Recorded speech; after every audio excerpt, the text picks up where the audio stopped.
Okay, I am back, and all 4 videos have uploaded. They are now viewable on YouTube, so go check those out. I know they're long. Today is probably also going to be a long day for you guys. I'm just going to focus predominantly on the stuffing and the turkey. Everything else is self-explanatory. There are videos of me doing the mashed potatoes. There's definitely a video of the sweet and sour cabbage. I'm keeping this a little bit more simple than your normal everyday Thanksgiving. I'm not making as many sides. I'm making stuffing, mashed potatoes. I will be back for the giblet gravy. Just put it up here, please. My husband was fine with the turkey, and the turkey is right here. And I'm using a Jennie-O. Now, like I said, Jennie-O's are a cheaper bird versus the more expensive turkeys. And you really don't have to spend an arm and a leg on a turkey unless there's a turkey that you absolutely love and is a must in your house. Butterball is very good. I grew up on Butterball turkeys. When I met my husband 25 years ago, we started doing the Hoka turkeys at Thanksgiving, and they are incredibly good turkeys. They're just very expensive. They're a more expensive turkey. But I'm going to show you guys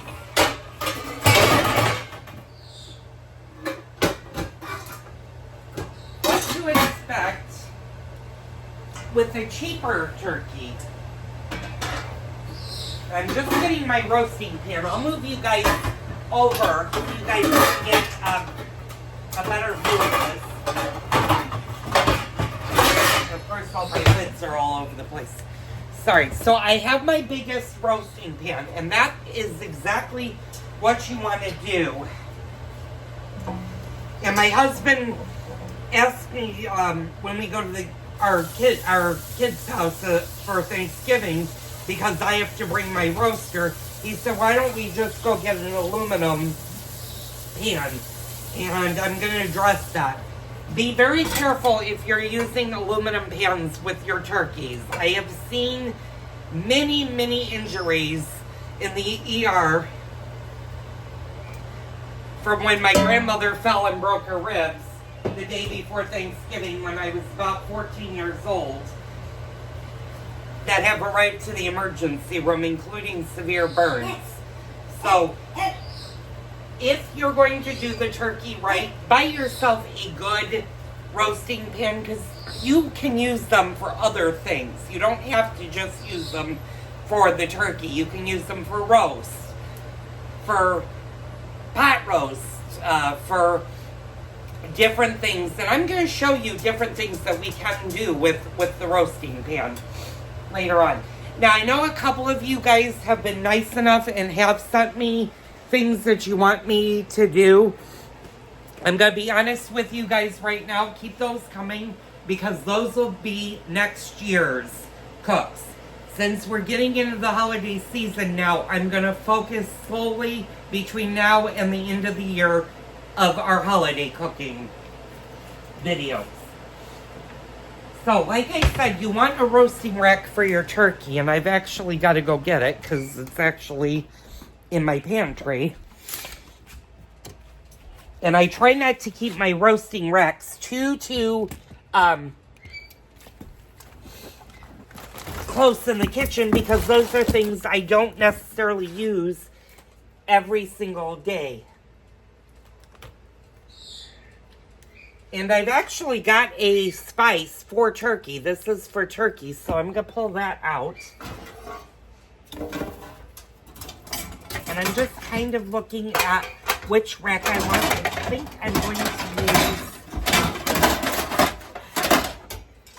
I'm going to use this big one. And we might have to wash it, so put that there. Sorry about the noise. I'm kind of banging with okay.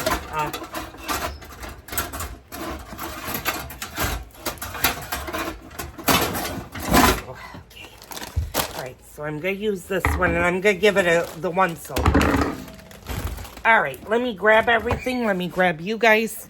I'm going to shut my curtain here, and I'm going to turn off the light. Okay, so let's go into the kitchen, and let's start getting things ready. So the first thing I'm going to do is put you down. Now, I have this Dizzy Pig Mad Max turkey seasoning, and I think we're going to use that on the turkey today. Just something a little bit different. And see how that goes. And again, you just want to give the once over for your racks. Make sure they're not dusty. And you want to do the same for your roasting pan. I think I already did this, but I give it the once over. And you can do this a couple of days ahead of time.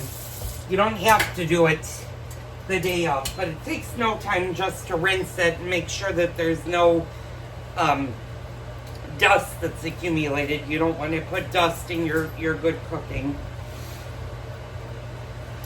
Now, you might be asking yourself or wondering, am I stressed? No, I am not, because this is going to be easy, easy, easy.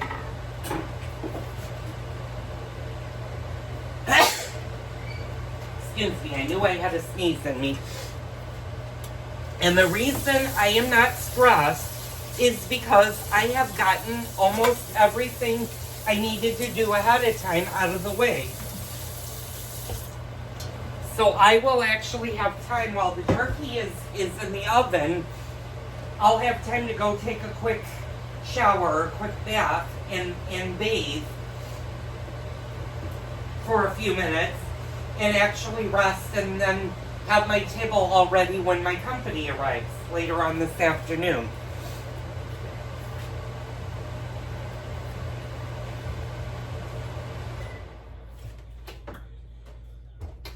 I had a little bit of a drippage in the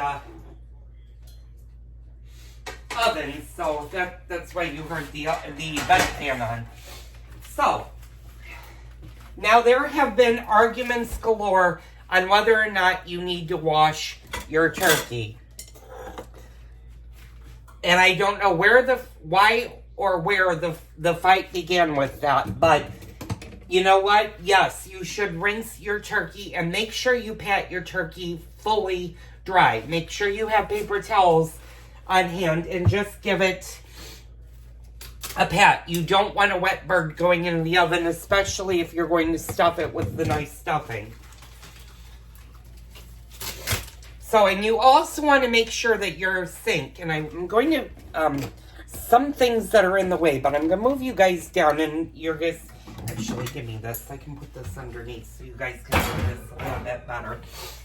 You're going to want to make sure, I'm going to move you up just a little bit so you can see me. Now you can't see that. Okay. You want to make sure that your sink side that you put your turkey in is nice and clean. And of course, I forgot to grab my scissors, which is okay.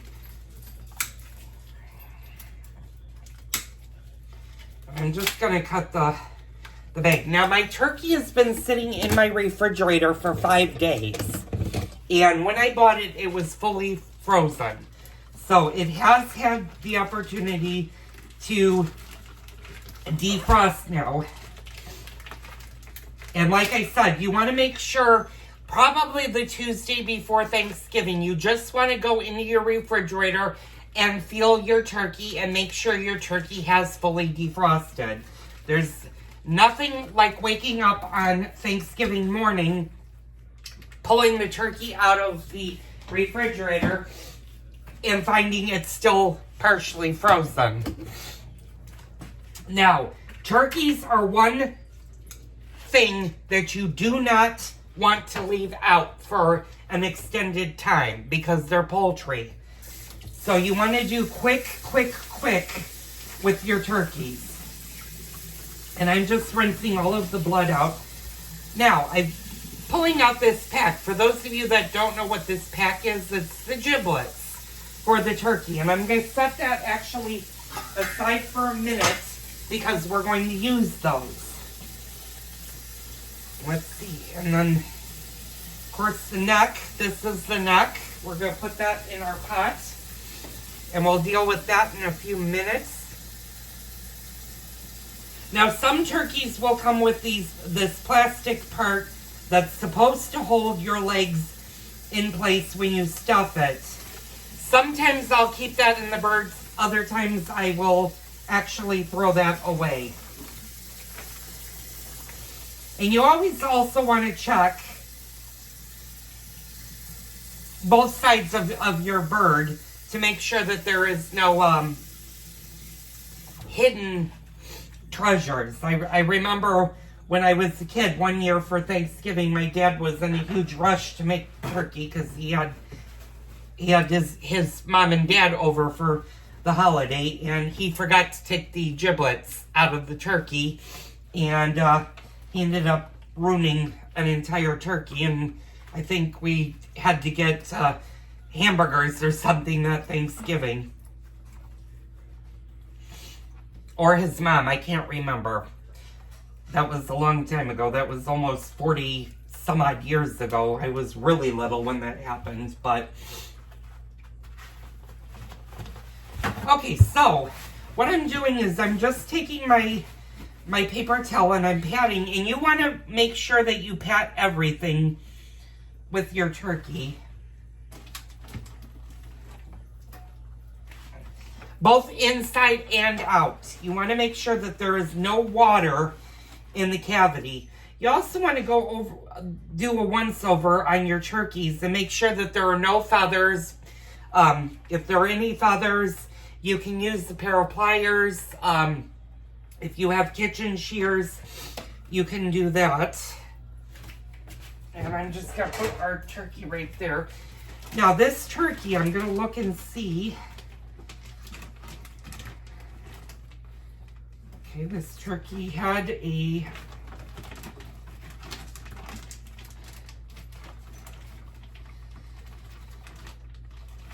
Well, this turkey had a price tag on it, and make sure anything that comes into contact with your turkey that you wash. You do not want that going all over your cabinets, and I'm going to wash that in a soapy thing and get new. There was a label on here that said how much this turkey weighed, and I don't see that right now. So, I believe this turkey was a 20-pounder.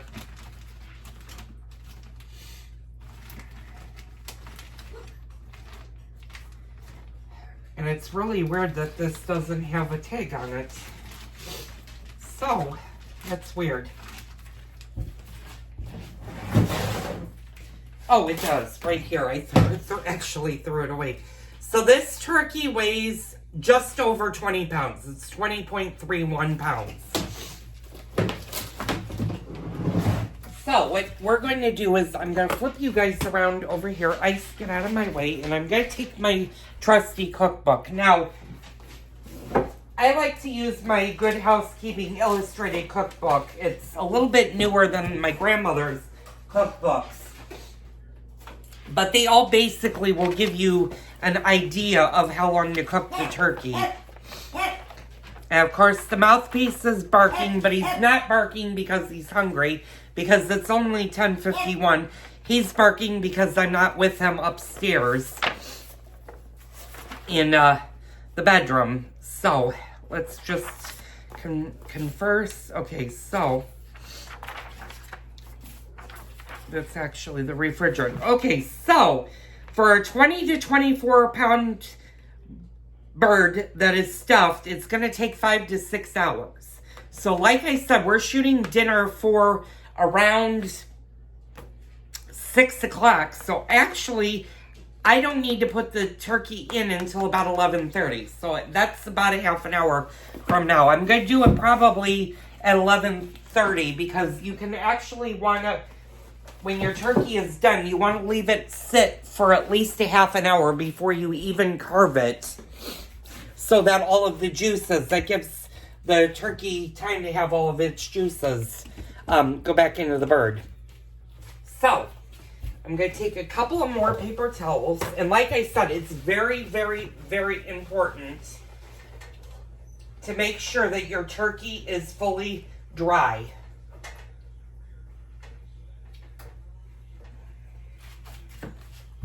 A wet turkey, it does nobody any good. And I can tell all of the juice, all of the juices have run out. Now this turkey has a pop-up. I'm actually going to get rid of those. I find the pop-ups usually 9 out of 10 times are not reliable.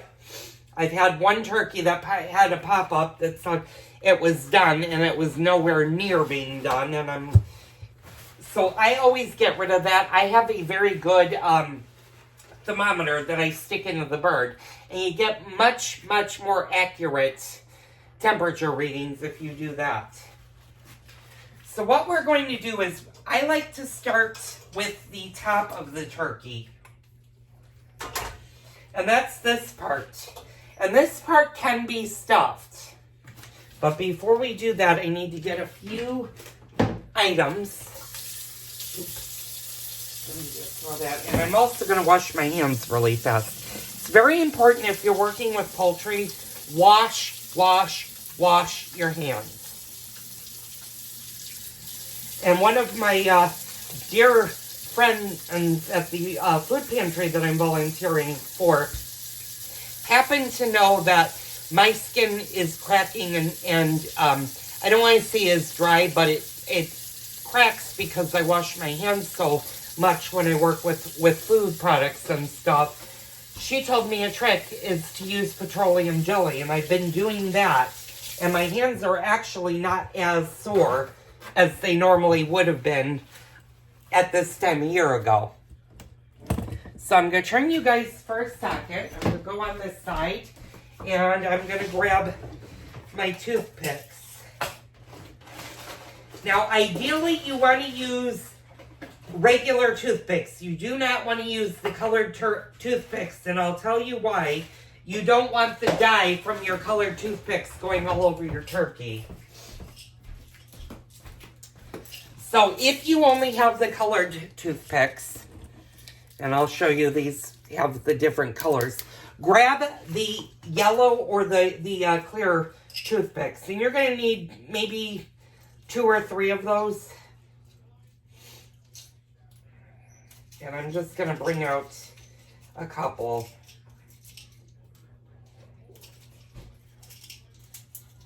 And the reason you're going to use the non-colored toothpicks is you don't want the dye going into your bird. So what you're going to do, you can kind of tell, and I'm going to bring you guys in close so you guys can actually see this. This is not a lot of space, so it will not accommodate a whole lot of stuffing. And you want to loosely put your stuffing in. And as a matter of fact, I need to find where my... oh, there we go. Or use this spoon. You also want to make sure that you give your stuffing enough room to expand. Stuffing will expand as it cooks.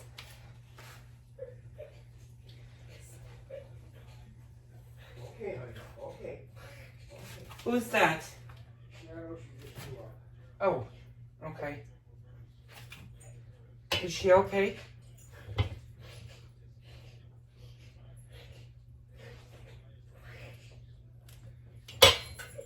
Sorry, my Pomeranian is puking a little bit.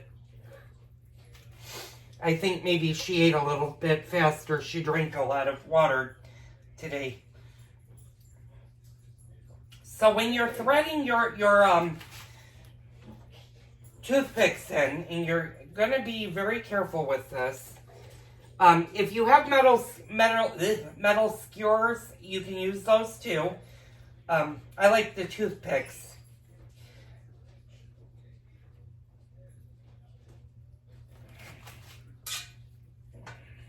And this turkey,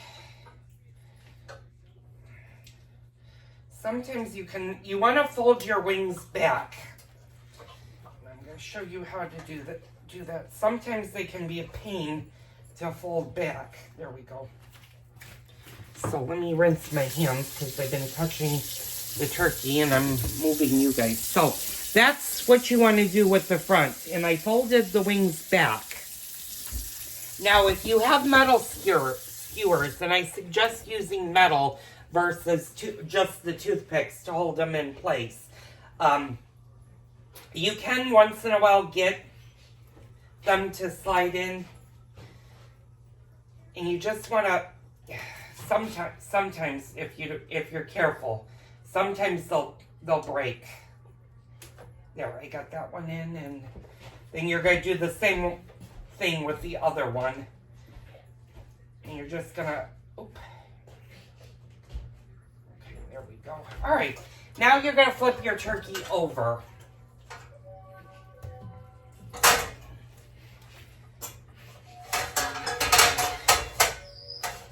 Of course, you're going to be careful, not like me, where you get a wing that's caught in the pan. There we go. You want to give the turkey a little bit of a prep talk and tell it not to do that. And the turkey got really wet, so it must have had more moisture than I thought. So I'm just going through my turkey and taking out all of this moisture of the bird.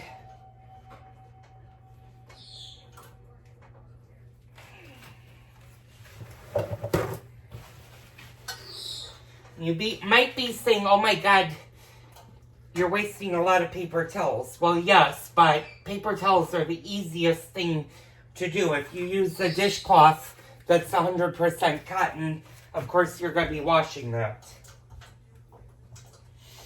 So now what you can do is stuff your bird. And like I said, you want to loosely stuff this. You don't want to shove too much stuffing in the cavity because your stuffing will be expanding as it cooks.